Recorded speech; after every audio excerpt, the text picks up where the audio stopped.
કોઈ નગરમાં ધર્મબુદ્ધિ અને પાપબુદ્ધિ નામના બે મિત્ર રહેતા હતા.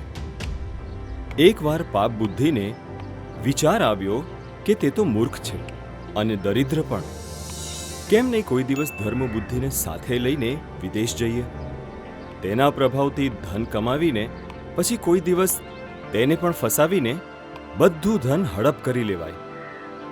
આ વિચાર કરીને તે બીજા જ દિવસે ધર્મબુદ્ધિ પાસે જઈને કહેવા લાગ્યો, મિત્ર, ના તો તું ક્યારેય વિદેશ ગયો ને ત્યાંની કોઈ વસ્તુઓ જોઈ. કહેવાય છે કે આ પૃથ્વી પર જેણે વિદેશ ભ્રમણ નથી કર્યો અને અનેક દેશોની માહિતી નથી લીધી તેનો તો જન્મ જ વ્યર્થ છે, સમજો. ધર્મબુદ્ધિને પાપબુદ્ધિનો વિચાર સારો લાગ્યો. બંને એક દિવસ વિદેશ યાત્રા માટે નીકળી પડ્યા. આવી રીતે વિદેશ જઈને બંને જણાએ ઘણું બધું ધન કમાવ્યું. પછી તેઓ તેમના ઘરની તરફ પાછા આવવા માંડ્યા. જ્યારે તેઓ તેમના નગરની પાસે આવી ગયા ત્યારે પાપબુદ્ધિએ ધર્મબુદ્ધિને કહ્યું, મિત્ર, મને લાગે છે બધું ધન લઈને ઘરે જવું સારું નથી રહેશે. એટલો ધન જોઈને બધા આપણાથી માંગવા લાગી જશે. સારું ઈ થશે કે વધારે ધન અહીં જ ક્યાંક જંગલમાં સંતાવીને રાખીએ અને થોડું ધન લઈને ઘરે જઈએ. જ્યારે જરૂરત પડશે ત્યારે ધન અહીંથી કાઢીને લઈ જશું. જો તને ઠીક લાગે છે તો એ જ કર. એક ખાડામાં ધન સંતાડી દેવામાં આવ્યું. પછી થોડું ધન લઈને તે બંને પોતપોતાના ઘરે જઈ પહોંચ્યા. પોતાના ઘરે જઈને બંને મિત્રોના દિવસ સુખમાં વીતવા લાગ્યા. પાપ બુદ્ધિના મનમાં પાપ હતું. એક દિવસ તક જોઈને તે એકલો વનમાં જતો રહ્યો અને બધું ધન કાઢીને લઈ ગયો. એક દિવસ પાપ બુદ્ધિએ ધર્મ બુદ્ધિના પાસે જઈને કહ્યું, મિત્ર, મારો ધન તો સમાપ્ત થઈ ગયો છે. જે તું કહે તો તે સ્થાન પર જઈને થોડો હજી ધન કાઢીને લઈ આવીએ. ધર્મ બુદ્ધિ જવા માટે તૈયાર થઈ ગયો. ત્યાં જઈને જ્યારે જગ્યા પર ખોદ્યું તો જે જગ્યામાં ધન મૂક્યું હતું તે ખાલી હતું. પાપ બુદ્ધિએ ત્યાં જ પોતાનું માથું પટકવાનું શરૂ કરી દીધું.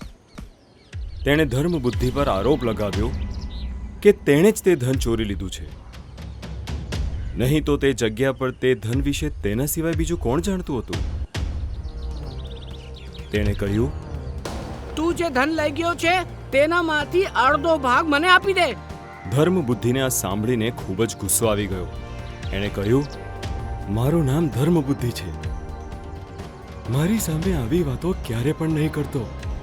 હું આવી રીતના ચોરી કરવું પાપ સમજુ છું. પણ ઝઘડો વધી ગયો. બંને જણ ન્યાય માટે એક મહાત્મા પાસે ગયા. ત્યાં પણ બંને એકબીજા પર આરોપ પ્રત્યારોપ કરવા લાગ્યા. એકબીજાને દોષી સિદ્ધ કરવા લાગ્યા. મહાત્માએ જ્યારે સત્ય જાણવા માટે દિવ્ય પરીક્ષાનો નિર્ણય લીધો ત્યારે પાપ બુદ્ધિ બોલી ઉઠ્યો, આ વાજબી ન્યાય નથી. સર્વપ્રથમ લેખિત પુરાવો જોવું જોઈએ. તેના અભાવમાં સાક્ષી લઈ લેવાય છે અને જ્યારે સાક્ષી પણ ન મળે તો પછી દિવ્ય પરીક્ષા જ લેવામાં આવે છે. મારા ઈ વિવાદમાં હવે વૃક્ષ દેવતા સાક્ષી છે. તે આનો નિર્ણય કરી દેશે.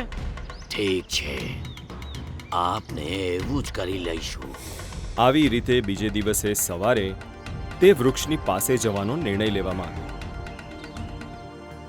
મહાત્મા પાસેથી આવીને પાપ બુદ્ધિ પોતાના ઘરે આવી ગયો અને એણે એના પિતાને કહ્યું, પિતાજી, મેં ધર્મ બુદ્ધિનો બધું ધન ચોરી કરી લીધું છે. હવે મામલો ન્યાય માટે મહાત્મા પાસે છે. જે તમે મારી મદદ કરો તો હું બચી શકું છું, નહીતર મારો જીવ જવાનો પણ ભય છે. જેવો પુત્ર તેવો જ પિતા. તેણે કહ્યું, હા હા, બતાવો, પેલું ધન કેવી રીતે લઈ શકાય છે? પાપ બુદ્ધિએ તેની યોજના તેના પિતાને જણાવી. યોજના અનુસાર તેના પિતા વૃક્ષના એક બખોલમાં જઈને બેસી ગયા.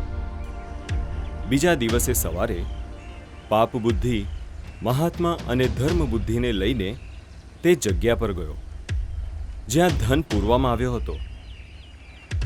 ત્યાં જઈને પાપ બુદ્ધિએ ઘોષણા કરી, સમસ્ત દેવગણ મનુષ્યોના કર્મોના સાક્ષી છે. હે ભગવતી વનદેવી, અમે બંનેમાંથી જે ચોર હોય તમે તેનું નામ બતાવી દો. બખોલમાં છુપાયેલા પાપ બુદ્ધિના પિતાએ કહ્યું, તમે ધ્યાનથી સાંભળો. તે ધનને ધર્મ બુદ્ધિએ જ ચોરી લીધું છે. આ સાંભળીને બધાને આશ્ચર્ય થયું. ત્યારે ધર્મ બુદ્ધિના આ અપરાધ માટે તેના દંડનો વિચાર કરવામાં આવ્યો. તક મળતા જ ધર્મ બુદ્ધિએ અહીંયા ત્યાંથી ઘાસ ફૂસ ભેગા કરી લીધા, થોડીક લાકડીઓ પણ લઈ લીધી અને એ બધું બખોલમાં નાખીને આગ લગાવી દીધી. જ્યારે તે સળગવા લાગ્યું ત્યારે થોડોક સમય તો પાપ બુદ્ધિના પિતા તે બધું સહન કરવા લાગ્યા. પણ જ્યારે સહન ન થયું ત્યારે તે પોતાનું અડધું બળેલું શરીર લઈને તે બખોલમાંથી બહાર આવી ગયા. તેને જોઈને મહાત્મા બોલ્યા, તમે કોણ છો અને તમારી આ દશા કેવી રીતે થઈ ગઈ? પાપ બુદ્ધિના પિતા હવે કોઈ પણ રીતે પોતાની વાત સંતાડવા અસમર્થ હતા. તેમણે બધી જ વાત જેમ હતી તેમ સંભળાવી દીધી.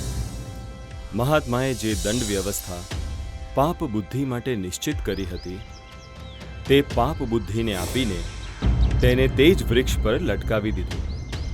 શિક્ષા: ખરાબ કર્મો બુદ્ધિને નષ્ટ કરી દે છે. અમારા YouTube ચેનલને હમણાં સબસ્ક્રાઇબ કરો. નવા વિડીયોઝ જોવા માટે બેલ આઇકોન જરૂર દબાવો. તમે અમારા વિડીયોઝ પર પોતાના કમેન્ટ જરૂર આપો. વિડીયોને લાઈક કરીને પોતાના મિત્રોને શેર જરૂર કરો.